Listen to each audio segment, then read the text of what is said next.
ఏకవచనం బహువచన పదాలు తెలుసా అంటే ఏందో? సరే నేను ఒకసారి చెప్తా వినండి. ఏకవచనం అంటే ఒకటి మాత్రమే. ఓకే, ఒకటి మాత్రమే. బహువచనం అంటే ఒకటి కంటే ఎక్కువ, 2 లేదా 3 కావచ్చు, 4 కావచ్చు, అంతకంటే ఎక్కువ కూడా కావచ్చు. ఇక్కడ ఏకవచన పదాలు ఉన్నాయా, బహువచన పదాలు ఉన్నాయా? బహువచన పదాలు ఉన్నాయి కదా. Good girl. మరి వీటికి ఏకవచన పదాలు రాస్తావా?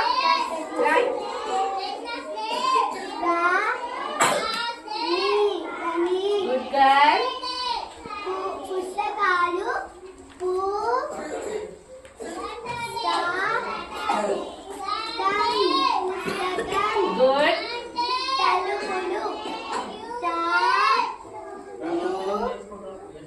తలుపు, గుడ్ బేటా. శిల్పాలు, శిల్పం,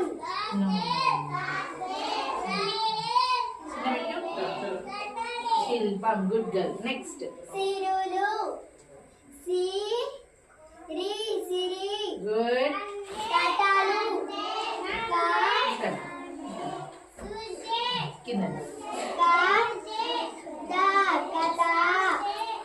గుడ్ గర్ల్. అంటే రిషిక క్లాప్స్ పెట్టండి.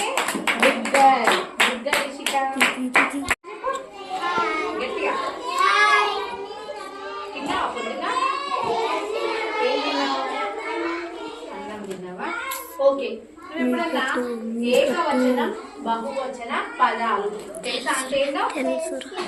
సరే నేను ఒకసారి చెప్తా వినండి. ఏకవచనం అంటే ఒకటి మాత్రమే.